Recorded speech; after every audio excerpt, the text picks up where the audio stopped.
Buenas tardes, Dios les bendiga grandemente. Qué bendición poder estar nuevamente con ustedes compartiendo una preciosa palabra que el Señor tiene para cada uno de nosotros.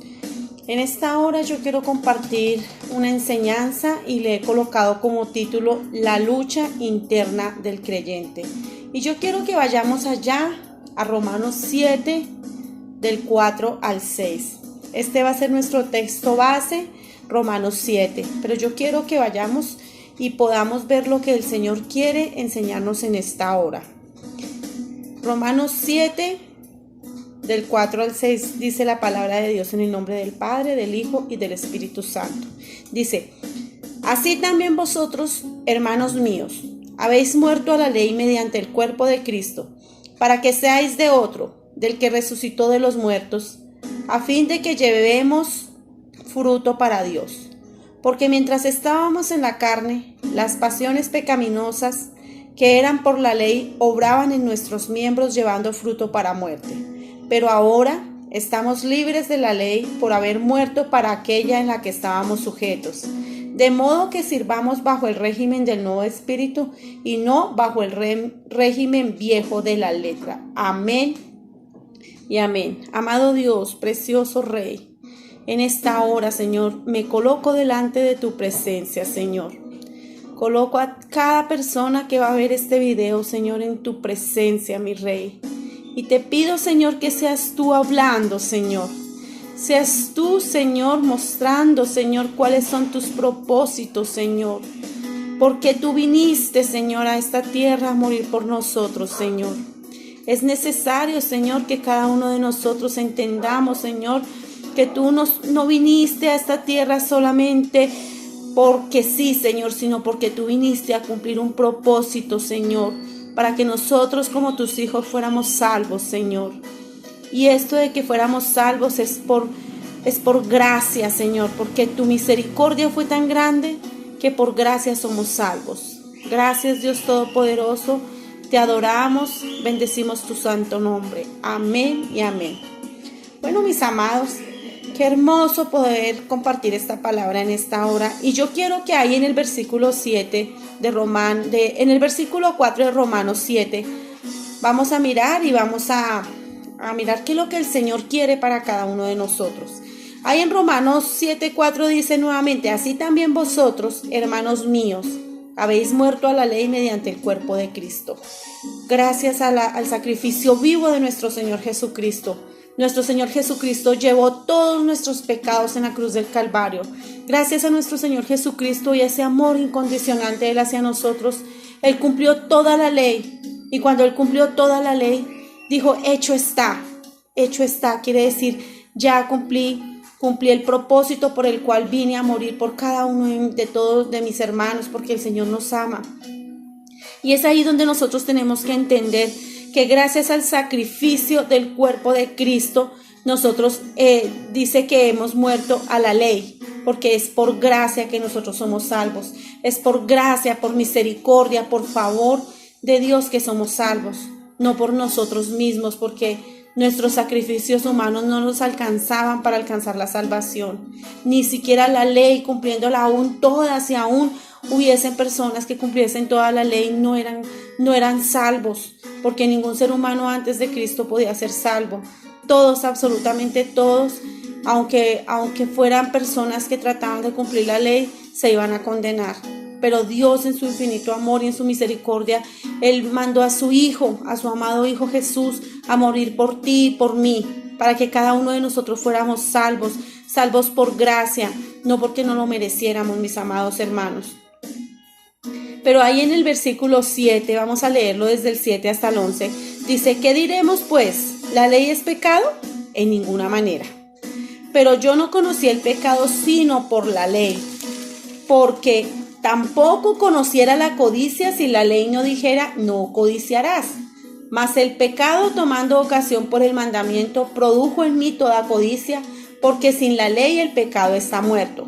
Y yo sin la ley vivía en un tiempo, pero venido el mandamiento, el pecado revivió y yo morí.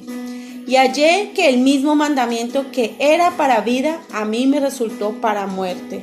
Oh Dios, siempre que Él nos ha enseñado y nos ha mostrado sus propósitos, Él siempre lo ha querido hacer para que nosotros entendamos que nosotros como hijos de Dios tenemos grandísimas promesas, que el Señor tiene promesas para con nosotros y que nosotros como sus hijos tenemos grandísimas promesas que alcanzar, pero tenemos que permanecer en la fe, en la fe del Hijo de Dios.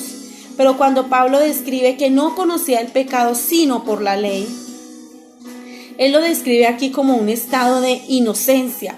Cuando nosotros no conocemos la ley, cuando nosotros no conocemos algo, en ese momento tenemos un estado de inocencia.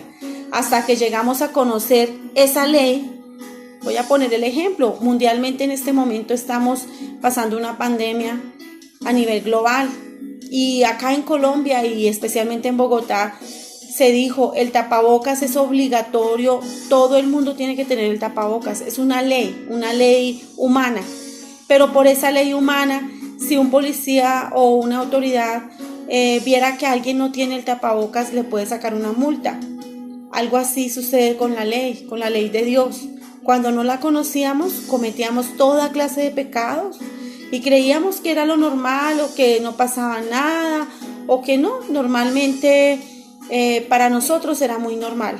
Pero cuando el Señor viene y nos enseña la ley, es cuando nos damos cuenta que verdaderamente estamos haciendo mal delante de Dios, y es donde tenemos que cambiar nuestra manera de pensar. Ahí en el versículo 9 dice, y yo sin la ley vivía en un tiempo, pero venido el mandamiento, el pecado revivió y yo morí.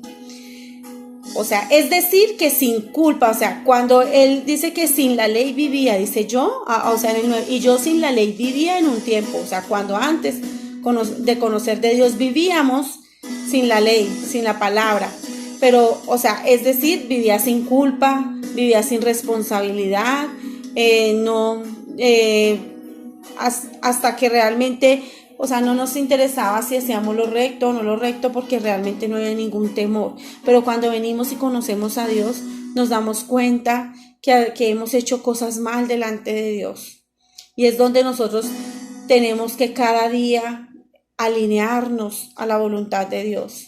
Yo quiero que miremos esta verdad en Romanos 2:14 y 15. Aleluya. Romanos 2:14 y 15. Dice su bendita palabra. Esto es lo que nos ha querido, y yo quiero explicarlo ahorita un momento. Antes de conocer de Cristo, nosotros hacíamos las cosas, pero antes de conocer de Cristo, aún las personas humanamente y mundialmente, toda criatura, toda persona que nace dentro de la naturaleza pecaminosa, hay algo que Dios ha puesto en nuestros corazones, y cuando ya somos personas adultas sabemos qué es lo bueno y qué es lo malo. Y aunque no conozcamos de Dios, aunque no seamos unas personas de pronto que leamos la palabra, esas personas cuando estábamos anteriormente siguiendo las corrientes del mundo, conocíamos que era recto y que no era recto. Hay principios que jamás se pueden cambiar. Como ejemplo, los principios de Dios son eternos, como por ejemplo, jamás no podríamos decir que no sabemos qué es bueno y qué es malo, porque aunque no conozcamos de Dios, sabemos que robar es pecado, que matar no es de Dios, que, o sea, el que mata está violando, se podría decir, está violando la ley de Dios. El que roba está violando la ley de Dios. El que dice mentiras está violando la ley de Dios. El que es casado y tiene otra mujer está violando la ley de Dios. Y eso lo sabemos muchas personas, aún sin conocer de Dios.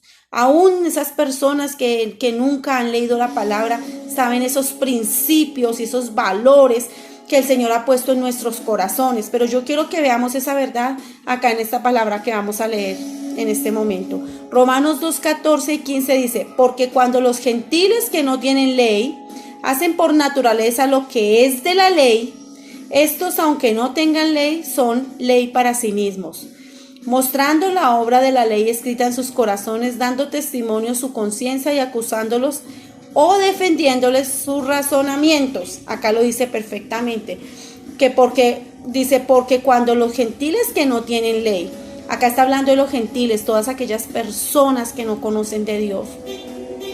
Todas aquellas personas que no han recibido a Cristo en su corazón.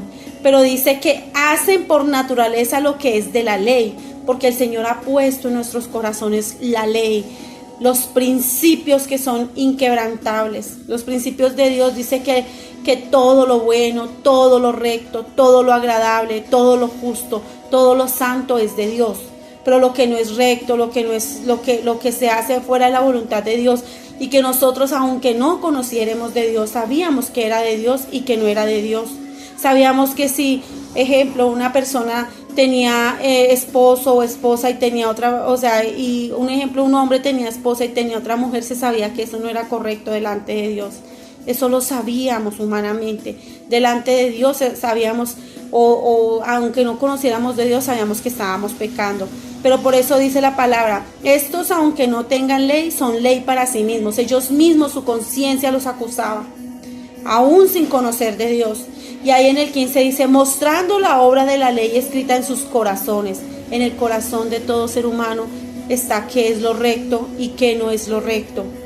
Entonces no podemos decir que no conocemos, porque algo Dios en la naturaleza divina de Dios, algo nos dejó de Él en nuestros corazones. El Señor sabe y nosotros sabemos que aunque la persona no conozca jamás de Dios y nunca a nadie le predique la palabra, esa persona sabe que es lo recto delante de Dios. Pero ahí es donde dice, dando testimonio su conciencia, porque muy en su conciencia saben si es de Dios o no es de Dios. Dice, acusándoles o defendiéndoles. Aún un hombre que, ejemplo, esté en adulterio, sabe delante de Dios que eso no es correcto, aunque no conozca de Dios.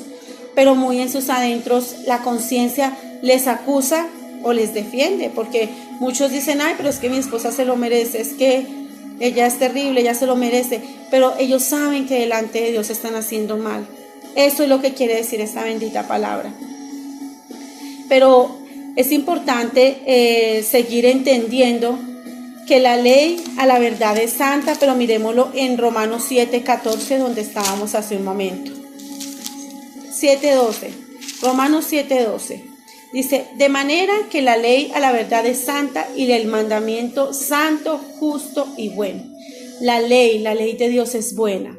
La ley de Dios es maravillosa, es santa. El Señor dice, sed santos porque yo soy santo.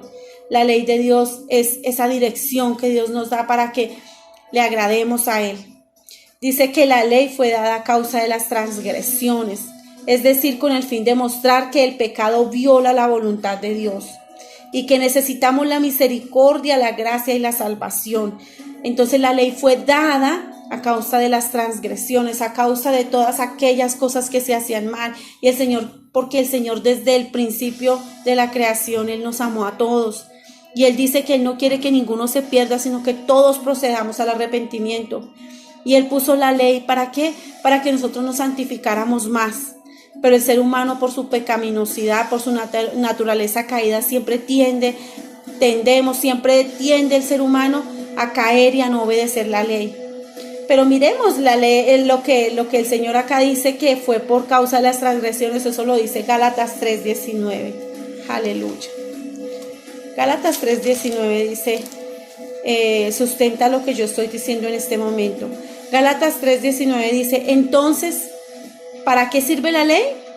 Fue añadida a causa de las transgresiones hasta que viniese la simiente de quien fue hecha la promesa y fue ordenada por medio de ángeles en mano de un mediador. Entonces acá está haciendo una pregunta, ¿para qué sirve la ley? Acá está respondiendo, fue añadida a causa de las transgresiones hasta que viniese la simiente. Y dice que hasta que viniese la simiente, que recordemos que por medio de esa simiente venía la promesa.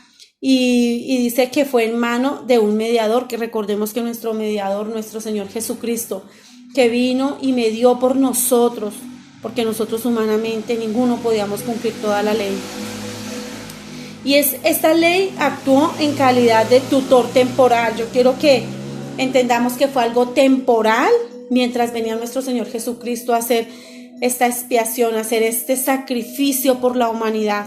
para que tú y yo tuviéramos derecho a la salvación, para que tú y yo tuviéramos derecho a una vida ya en la Nueva Jerusalén, allá con nuestro Señor Jesucristo, con el Padre, y que algún día recibiéramos todas esas promesas que están para nosotros, esas maravillosas y preciosas promesas de que viviremos en calles de oro, mar de cristal, viviremos en un mundo donde no habrá llanto, dolor, lágrimas, sufrimientos. Entonces es eso lo que nosotros tenemos que entender, que Dios, esa ley que hubo fue temporal mientras venía nuestro Señor Jesucristo y Él nos redimió de nuestros pecados. Entonces tenemos que entender algo muy importante, que aunque la ley en el Antiguo Testamento era santa y buena y justa, como lo dice en esta palabra, también era insuficiente en el sentido de que no podía impartir vida espiritual ni fortaleza moral, porque siempre la persona iba a tender a caer, siempre la persona iba a tender a la condenación, porque por ley ninguno de los seres humanos podíamos ser salvos. Pero dice que la ley recordemos que también fue algo temporal, y la ley fue dada para llevarnos a Cristo, a fin de que fuésemos justificados por fe. Y ahí en Gálatas 3:24 dice: de manera que la ley ha sido nuestro ayo para llevarnos a Cristo, a fin de que fuésemos justificados por la fe. Recordemos que es por fe, que aunque yo no vea a Cristo, que aunque yo no vea a nuestro Padre Celestial, sé que Él está ahí. Y aunque yo no lo pueda ver ni lo pueda palpar, yo creo que hay un verdadero Dios. Y yo creo que algún día lo veré cara a cara. Y aunque no lo pueda ver en este momento, sé que Él es real. Porque si fuera por vista, entonces no sería fe. Y es donde Dios quiere que nosotros entendamos que la ley ha sido nuestro ayudador. Cuando dice ayo, ha sido nuestro cuidador, nuestro ayudador, nuestro supervisor. Porque es necesario que nosotros entendamos que la ley fue hecha precisamente para que nos santifiquemos más. Y también es importante entender que la ley, la palabra de Dios, cuando Dios vino, cumplió todos los mandamientos, estatutos, ordenanzas, todo lo cumplió para que nosotros fuéramos salvos.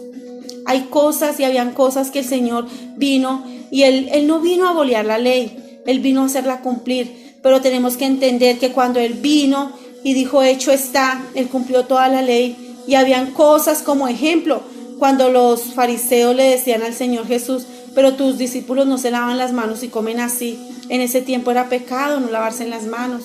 Pero el Señor vino y dijo: no, o sea, hay cosas que, o sea, si fuera por todas esas leyes, entonces ninguno sería salvo. Por eso Él vino y la cumplió toda y entregó su vida para que tú y yo fuéramos salvos, mis amados.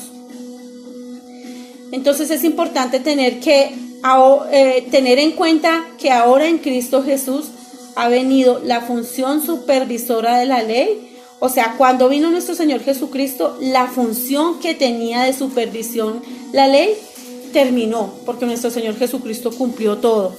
Y ahí en Romanos 7:13, continuemos mirando lo que el Señor quiere para nosotros. Romanos 7:13, aleluya. Luego lo que es bueno vino a ser muerte para mí, en ninguna manera, sino que el pecado, para mostrarse pecado, produjo en mí la muerte por medio de lo que es bueno, a fin de que por el mandamiento el pecado llegase a ser de sobremanera pecaminoso. Aleluya. Dice que lo que es bueno vino a ser muerte para mí. Aquí Pablo describe un estado de esclavitud al pecado, porque la ley, cuando se llega a conocer, trae el pecado inconsciente a la conciencia y convierte a las personas en verdaderos transgresores. Es donde tenemos que tener en cuenta que cuando no conocemos de Dios, hacemos lo malo y no hay ninguna conciencia que estamos haciendo mal, porque realmente pensamos que todo es natural. Pero cuando ya conocemos de Dios, hay algo que nos dice: eso no es correcto, y el Señor nos muestra. Hay cosas que no son correctas delante de Dios, y es cuando nosotros nos tenemos que santificar cada día más.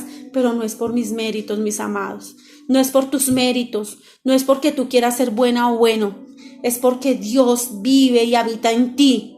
Es porque gracias a esa misericordia y ese amor, Dios te va a ayudar a salir de todo aquello que tú no puedes dejar, esa esclavitud del pecado, a todo aquello que tú por lo menos no puedes dejar, de pronto eres de mal genio o de pronto eres una persona mentirosa o mentiroso y dices, pero es que no lo puedo dejar, es donde tenemos que depender de Dios y decirle, Señor, te necesito porque en mis fuerzas no puedo más.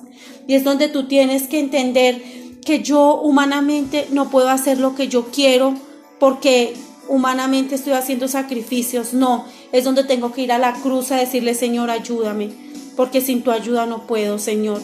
Y es donde tengo que humillar mi corazón, humillar mi vida para decirle, Señor, ayúdame, ayúdame porque no puedo más. Miremos ahí en Romanos 2:12 para terminar esta partecita. Romanos 2:12, lo que nos dice la palabra. Aleluya. 2:12 dice, porque todos los que sin ley han pecado, sin ley también perecerán. Y todos los que bajo la ley han pecado, por la ley serán juzgados.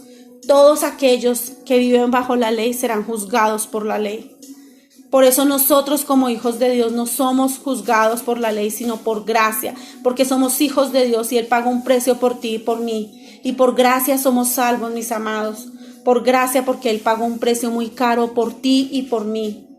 Y yo quiero que tú entiendas ahí donde tú estás, que nosotros, si no fuera por esa bendita gracia del Señor, ninguno tendríamos la salvación. Y nosotros no estamos bajo esa ley que esa misma ley, cuando la conocimos, esa misma ley nos condenaba. Estamos bajo la gracia de nuestro Señor Jesucristo, que pagó un precio muy alto por ti y por mí, y que gracias a esa misericordia, a ese amor tan grande de nuestro Señor Jesucristo y ese sacrificio vivo en la cruz, tú y yo tenemos derecho a entrar al reino de los cielos. Es eso lo que tenemos que tener como hijos de Dios. Es esa la bendita esperanza que algún día estaremos con Cristo y que lo podremos ver de cara a cara y podremos compartir y podremos hacer todo lo que queramos, podremos hablar con Él cara a cara. ¡Qué hermoso! Eso es lo que tenemos que tener como hijos de Dios. Mis amados hermanos, yo voy a dejar aquí. Este tema es muy hermoso. Y para terminarlo de aclarar, vamos a hacer una segunda parte y voy a dejar aquí. Y yo quiero que tú inclines tu rostro y le des gracias a Dios por esta enseñanza. Y en la siguiente voy a hacer una segunda predicación acerca de este mismo tema. Vamos a orar. Amado Dios, precioso Rey, te damos gracias, Señor, porque tú nos has enseñado, Padre, que por gracia somos salvos, Señor. No porque no lo merezcamos, Señor. No porque seamos buenos, Dios. Te damos gracias, Señor, porque tú nos amaste primero, Señor. Porque tú nos escogiste, Señor, desde antes de la fundación del mundo, Señor. Y por tu misericordia y por tu amor, Señor, somos salvos por gracia. Muchas, pero muchas gracias, mi Dios, mi Salvador, por tenernos en cuenta, Señor. Por perdonar nuestros pecados, por no mirar nuestras fallas, Dios, porque tú nos amas, Señor, y porque tu sacrificio fue grandísimo en la cruz, Señor. Te damos gracias, Señor, te adoramos, bendecimos tu santo nombre, Señor. Te damos la gloria, la honra y la adoración a ti. En el nombre de Jesús de Nazaret, amén y amén. Bueno, mis amados hermanos, Dios los bendiga. Y estén atentos que vamos a hacer la segunda parte de esta enseñanza. Es maravillosa y es importante que tú entiendas cuál fue el propósito y el plan de Dios en morir en la cruz por ti y por mí. Dios te bendiga.